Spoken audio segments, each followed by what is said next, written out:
नमस्कार, बहुत स्वागत है आप सबका एक बार फिर से हमारे YouTube चैनल के ऊपर। आज के इस कार्यक्रम में हम एक 20 वर्ष कन्या की जन्म कुंडली का विश्लेषण करने जा रहे हैं, जिन्होंने अपने बर्थ डिटेल्स हमारे साथ शेयर किए हैं और ज्योतिष के माध्यम से अपने जीवन से जुड़े हुए प्रश्नों के उत्तर जानना चाहती हैं और साथ ही साथ चाहती हैं कि मैं इनकी कुंडली का पूर्ण विश्लेषण करूँ। आगे बढ़ने से पहले हर बार की तरह आप सबसे निवेदन है, यदि अभी तक आपने हमारे चैनल को सब्सक्राइब नहीं किया है तो आपसे सब्सक्राइब कर दें और बेल आइकन को दबाना ना भूलें। साथ ही साथ यदि आप सभी इसी प्रकार अपनी जन्म कुंडली का विश्लेषण कराना चाहते हैं या फिर मुझसे संपर्क करना चाहते हैं तो स्क्रीन के ऊपर फ्लैश हो रहे व्हाट्सएप नंबर के ऊपर आप मुझसे संपर्क कर सकते हैं। सीधे आ जाते हैं आज के इस कार्यक्रम के ऊपर। इनके प्रश्नों को मैं आप सबों के समक्ष रख देता हूँ। यूपीएससी की प्रिपरेशन कर रही हैं, अभी कॉलेज में है, 3rd ईयर में है और कहती हैं कि 2023 में मैं यूपीएससी का पेपर दूंगी, तो संभावना कैसी दिखती है, आईएएस बनने की संभावना कैसी है। कुंडली के ग्रह के बारे में जानना चाहती हैं कि क्या कुंडली में कोई ग्रह का दोष बना हुआ है, यदि है तो उसका निवारण कैसे करें, ओवरऑल लाइफ कैसी दिख रही है। तो ये इनके मुख्य प्रश्न है जो कि हमें इस वीडियो में लेना है। चलिए सीधे इनकी लग्न कुंडली की तरफ चलते हैं जो कि हमारे समक्ष है। सिंह लग्न की पत्रिका बन जाती है, इनकी 5 नंबर से इनकी कुंडली प्रारंभ हो रही है। चंद्रमा देवता देखें तो वो वृश्चिक राशि में जाकर के बैठे हुए हैं, यानी कि इस जातिका की कुंडली बन जाती है सिंह लग्न एवं वृश्चिक राशि की। लग्न का मान 27 डिग्री है। लग्नेश की बात करें तो लग्नेश सूर्य जाकर के कुंडली के दूसरे भाव में बैठे हुए हैं बुध की राशि में। इस कुंडली में एक एक करके ग्रहों के ऊपर जाने से पहले मैं एक सार दे देता हूं, पहले कि ये कुंडली कहना क्या चाहती है और उसके बाद हम संक्षिप्त रूप में ग्रहों के ऊपर एक एक करके भी देखेंगे कि वो ग्रह क्या कह रहे हैं। ओवरऑल कुंडली ये दर्शा रही है आपकी कि पर्सनालिटी बढ़िया है आपकी, वाणी प्रभावशाली होगी, यानी कि जो स्पीच है आपकी वो प्रभावशाली होगी। अग्रेशन काफ़ी है आपके अंदर, अग्रेशन की कोई कमी नहीं है। जीवन में पैसा रहेगा, धनवान होंगी आप जीवन में। परिवार का सपोर्ट मिलता हुआ नजर आ रहा है आपके जीवन में कि फैमिली जो है वो काफ़ी सपोर्टिव रहे, वो आपको आपके कार्य में सपोर्ट करे। इतना जान लीजिए कि जो पैसा आप कमाएंगी, जो भी धन आप कमाएंगी ना, उसके लिए आपको मेहनत मशक्कत करनी होगी। आप कहेंगी ये तो सभी के ऊपर लागू होता है, बिल्कुल लागू होता है, लेकिन आपके ऊपर थोड़ा ज़्यादा लागू होगा। थोड़ा फिजिकल जो है एफर्ट या ओवरऑल वर्क आपको ज़्यादा करना पड़ेगा, लेकिन पैसा भी रहेगा, ये भी चार्ट से दिखता है। जीवन में पैसा, ग्रोथ और एफर्ट ये तीनों ना साथ साथ चलते रहेंगे, यानी एफर्ट्स भी लगाने होंगे, ग्रोथ भी होगा और पैसा भी आएगा। ये चीज़ें चार्ट में दिखती हैं। आप जो है परिवार की जिम्मेदारी उठाने वाली, परिवार का ख्याल रखने वाली बनेंगी, ये भी चार्ट में दिखता है। अपने परिवार को लेकर के पॉजिटिव हो आप, ये भी दिखता है। मान सम्मान पाने की चाहत बहुत है आपको कि जीवन में मैं मान सम्मान प्राप्त करूं, ये भी चार्ट में नजर आ रहा है। आप जब मुसीबत में होंगी तो आप देखेंगे कि आपका जो पराक्रम है वो बढ़ जाएगा। कुछ लोग ऐसे होते हैं ना कि मुसीबत के समय में वो घबरा जाते हैं, कुछ ऐसे होते हैं जो मुसीबत के समय में और बढ़ चढ़ करके पराक्रम दिखाते हैं। तो आप उन्हीं में से हैं। यदि कोई विपत्ति आती है जीवन में तो वो लड़ने का जो सामर्थ्य है वो आपके चार्ट में काफी बढ़िया नजर आ रहा है। मित्रों की राय ना लिया करें, या यूं कहें कि मित्रों के ऊपर बहुत ज्यादा भरोसा या मित्रों के कहे अनुसार कार्य नहीं करने हैं। दोस्ती तोड़ने की बात मैं यहां नहीं कर रहा हूं, मैं बस इतना कह रहा हूं कि मित्रों को बहुत ज्यादा इंपॉर्टेंस नहीं देनी है, उनकी बातों को बहुत ज्यादा इंपॉर्टेंस नहीं देनी है। कुंडली में देखा जाए तो चंद्रमा के ऊपर जब हम चलेंगे तो मैं बताऊंगा, थोड़ा सा पीड़ित है चंद्रमा, तो माता को परेशानी हो सकती है, ये चार्ट बता रहा है। जन्म स्थान से दूर जाने के योग हैं आपकी कुंडली में। इसके अलावा राहु केतु की वजह से शिक्षा में थोड़ी बाधा भी आ सकती है। पिता की सलाह एवं पिता का साथ ये जीवन में आपको बहुत तरक्की देगा। जब भी कहीं डाउट में फंस जाए, कहीं कोई निर्णय लेना हो तो अपने पिता के पास जाएं, उनसे पूछें।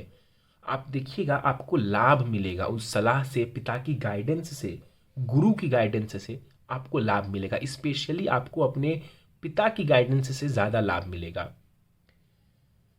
मैरिज थोड़ा विलंब दिखता है चार्ट में, कुंडली मिलान करना जरूरी है। करियर कंपटीशन से बनेगा, अगर कंपटीशन से मान लीजिए नहीं बनता है तो करियर में आजीवन कंपटीशन आपको फेस करना पड़ेगा, तो वो कॉम्पिटिटिवनेस आपके करियर में दिखता है। नीच का चंद्रमा है, शनि की दृष्टि है, मानसिक पीड़ा भी दिखती है कुछ हद तक। कुंडली मिलान के बाद विवाह करना है। वैसे जो लड़का होगा, जो आपके जो पति होंगे, पढ़े लिखे होंगे, समझदार होंगे और मेच्योर्ड होंगे, इस बात में कहीं कोई दो राय नहीं है। चलिए, ये था एक मैंने ओवरऑल आपके चार्ट का विश्लेषण किया कि आपका चार्ट कह क्या रहा है। अब हम एक एक करके ग्रहों के ऊपर चलेंगे और देखेंगे कि वो ग्रह पार्टिकुलरली कैसा रिजल्ट देना चाह रहे हैं। लगन में शुक्र बैठा हुआ है 8 डिग्री के साथ। लगन में देखा जाए तो शुक्र यहाँ पर कुमार अवस्था में बैठे हुए। अब समझिए तो तृतीयेश एवं कर्मेश होकर के लगन में यहाँ पर आपका शुक्र बैठा है। कर्म करने के लिए, करियर के लिए बहुत अच्छा है ये। कर्मेश उठ के आपके लगन में बैठ गया, ये आपके करियर के लिए बढ़िया माना जाएगा। मेहनत करिए, ग्रोथ करिए और करियर में जो है आप देखेंगे कि आप तरक्की कर रही हैं। तो अपने ऊपर भरोसा रख के जब आप काम करेंगी तो ये शुक्र आपको करियर में अच्छी सफलता दिलवाने वाला होगा। शुक्र यहाँ पर जो बैठे हुए हैं, आपकी पर्सनालिटी मैंने बोली थी कि अच्छी है, वो शुक्र की वजह से काफ़ी हद तक यहाँ पर नजर आ रही है। शुक्र का विवाह भाव के ऊपर जो जो दृष्टि पड़ रही है शुक्र की, वो भी काफ़ी हद तक आपके लिए फायदेमंद रहेगी। आगे बढ़ जाते हैं, सूर्य को देख लेते हैं। सूर्य वाणी के भाव में बैठा हुआ है, तो वाणी प्रभावशाली दिखती है आपकी और धन वगैरह के लिए भी यहाँ पर स्थिति बढ़िया है। परिवार से सपोर्ट मिलने की संभावना बहुत दिखती है। परिवार की सलाह से, परिवार के सपोर्ट से भी आप ग्रोथ अटेन करेंगी, ये भी आपका चार्ट यहाँ पर बता रहा है। संपत्ति वगैरह के लिए भी यहाँ पर जो सूर्य की स्थिति है, संपत्ति मिलने के लिए वो भी काफ़ी पॉजिटिव नजर आ रही है चार्ट में। मकरी की बात करें, बुध की बात करें, तो बुध आपकी कुंडली के तीसरे खाने में बैठे हुए हैं। तीसरे भाव में यहाँ पर जो बुध है वो बैठे हुए हैं, जो कि छोटे भाई बहन, छोटी मोटी यात्राओं का होता है, पराक्रम का होता है, लिटरेरी वर्क का भी होता है। तो अगर आप लिखेंगे कुछ तो भी आप देखेंगे कि आपको उससे फायदा हो रहा है। यहाँ पर ये जो बुध बैठे हुए हैं, मेहनती बनाएंगे, पराक्रमी बनाएंगे और पराक्रम से मैंने कहा कि खूब सारा धन लाभ यहाँ पर दिखता है। धन है इस चार्ट में, अच्छा खासा धन मौजूद है, लेकिन एफर्ट्स भी दिखते हैं क्योंकि शुक्र मैंने कहा तो दिया आपको कि 10th लॉर्ड है, लेकिन वो तीसरे भाव का भी स्वामी है जो कि पराक्रम को दिखाता है, दौड़ भाग को दिखाता है। तो ये जरूरी है, पार्ट है आपके जीवन में। तो बुद्ध यहाँ पर बैठ करके लिटरेरी वर्क वगैरह में, लिखने के कार्यों में आपको निपुण करेंगे और उससे फायदा देंगे। कम्युनिकेशन स्किल्स के लिए बुद्ध का यहाँ पर बैठना अच्छा दिख रहा है। चंद्रमा के ऊपर चलते हैं। चौथे भाव में आपका चंद्रमा बैठा हुआ है दिग्बली होकर के। 12th लॉर्ड है इस कुंडली में, द्वादशेष होकर के वो चौथे भाव में बैठा हुआ है, नीच की राशि में बैठा है और शनि से दृष्ट भी है। मंगल की राशि में बैठा है, शनि से दृष्ट है। कई बार मन में नकारात्मक प्रभाव वगैरह आ सकते हैं, नकारात्मक विचार आ सकते हैं, लेकिन कंसंट्रेशन के लिए ये बढ़िया है। कंसंट्रेशन के लिए बढ़िया है कि चंद्रमा मंगल की राशि में शनि से दृष्ट है, तो काफ़ी हद तक अगर आप चाहें, कंसंट्रेट होकर पढ़ना चाहती हैं, कुछ काम करना चाहती हैं, तो यहाँ पर ये चंद्रमा आपको लाभ देने वाले होंगे। फॉरेन से भी जुड़ा हुआ कुछ ना कुछ ये करियर में रोल प्ले कर सकते हैं, विदेश से भी जुड़ा हुआ रोल प्ले कर सकते हैं यहाँ पर चंद्रमा, क्योंकि 10th हाउस के ऊपर मून की दृष्टि पड़ रही है। आगे बढ़ जाते हैं, पंचम भाव की तरफ चलते हैं। पंचम भाव शिक्षा, संतान, प्रेम संबंध को दर्शाता है, हमारी बुद्धिमत्ता को भी दर्शाता है। यहाँ पर पंचम भाव में मंगल एवं केतु बैठे हुए हैं, कंप्यूटर्स वगैरह की तरफ भी ये लेकर के जाते हैं, अग्रेशन देते हैं यहाँ पर बैठ करके, क्योंकि इंटेलिजेंस भाव भी है ये। अब देखिए तो आपका जो पंचम भाव है वो राहु केतु एक्सिस के ऊपर आ रहा है, तो ये टेक्नोलॉजी से व्यक्ति को जोड़ता है, विदेश वगैरह से जोड़ता है और कहीं ना कहीं जो है कंप्यूटर वगैरह से भी ये जोड़ने का काम करते हैं। मंगल यहाँ पर बैठ करके अपनी चौथी दृष्टि से अष्टम भाव, सातवीं दृष्टि से 11वें भाव, आठवीं दृष्टि से विदेश भाव को देखेंगे, खर्च भाव को देखेंगे। तो मंगल की दशा में हेल्थ का ध्यान रखिए, हेल्थ का ध्यान रखिए। चोट चपेट के योग और धन व्यय के योग बन जाते हैं। शनि कुंडली के 10वें भाव में यहाँ पर बैठे हुए 21 डिग्री के साथ कुमार अवस्था में शनि बैठे हुए हैं। इस कुंडली का मारक ग्रह है शनि, षष्ठेश एवं सप्तमेश होकर के वो 10वें भाव में जाकर के बैठे हुए। कंपटीशन के माध्यम से करियर बनेगा आपका, ये दिखता है। करियर यहाँ पर शनि ज़्यादा कुछ नुकसान नहीं देने वाले हैं करियर में, हालांकि ये मार्केश है तो थोड़ा डिले कर सकते हैं। कंपटीशन देने वाले होंगे, इजीली सफलता नहीं देंगे, कंपटीशन के ही माध्यम से ये आपको सफलता देने वाले होंगे। और शनि यहाँ पर देखा जाए तो पद प्राप्ति के योग बना रहा है। शनि 10वें भाव में बैठ करके पद प्राप्ति की, कोई बड़ा पद आपको मिले, वो भी यहाँ पर इसकी सूचना शनिदेव हमें दे रहे हैं।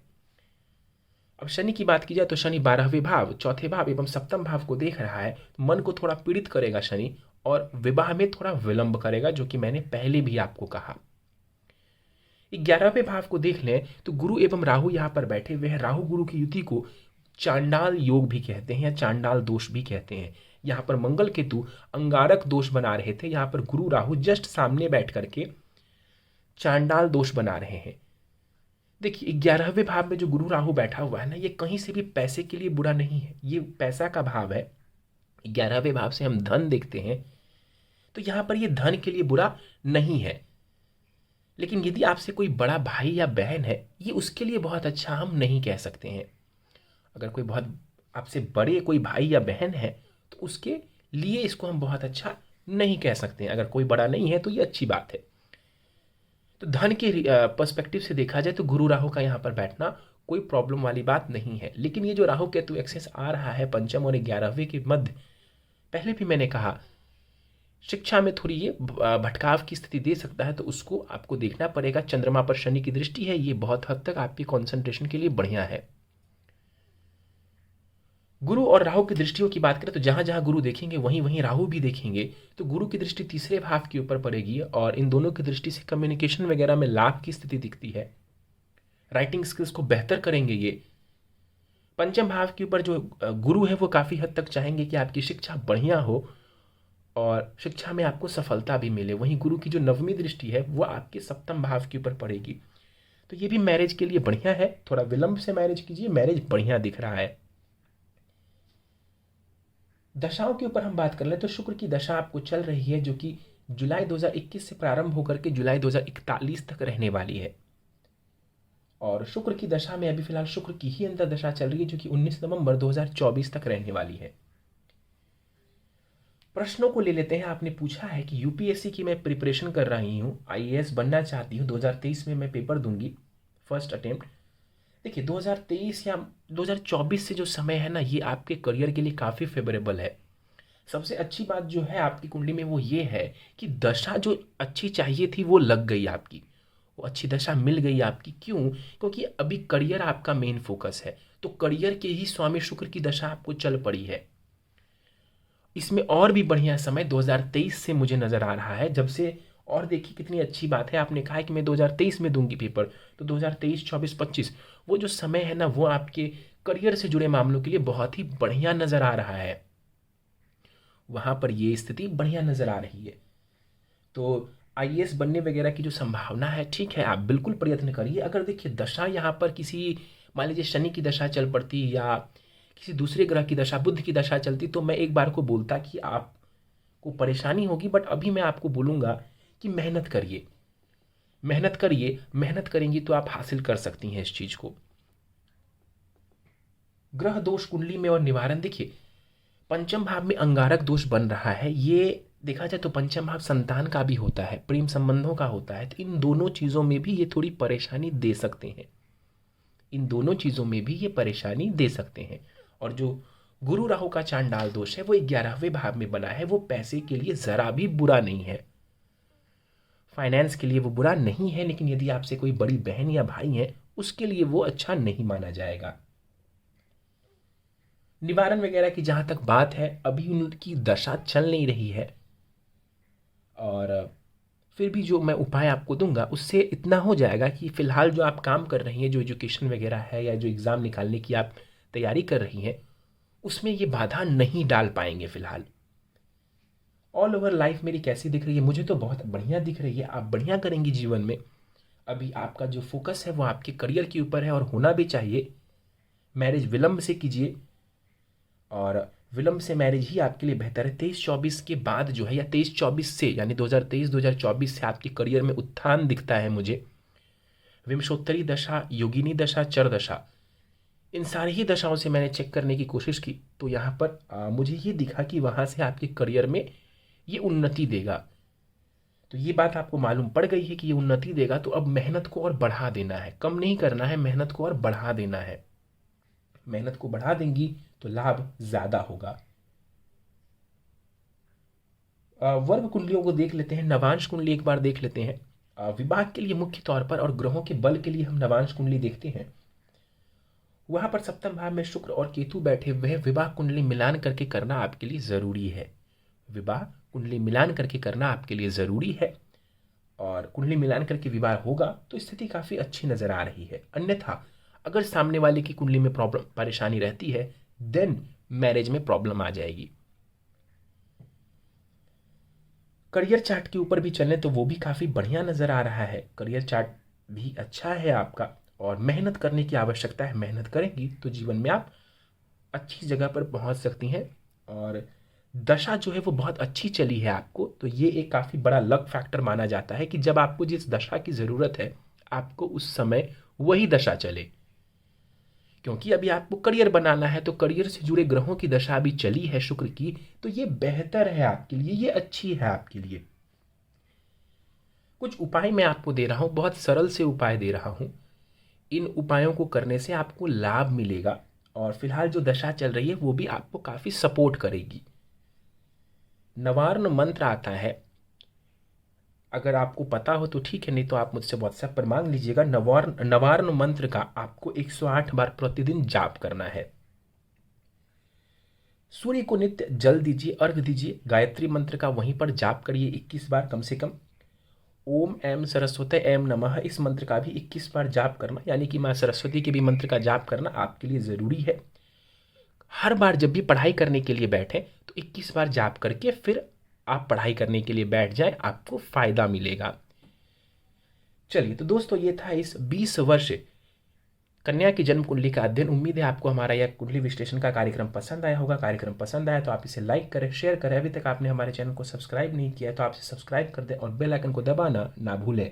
साथ ही साथ यदि आप सभी इस प्रकार अपनी जन्म कुंडली का विश्लेषण कराना चाहते हैं या फिर मुझसे संपर्क करना चाहते हैं तो स्क्रीन के ऊपर फ्लैश हो रहे व्हाट्सएप नंबर के ऊपर आप मुझसे संपर्क कर सकते हैं। इस वीडियो में फिलहाल इतना ही। आप सभी का बहुत बहुत धन्यवाद।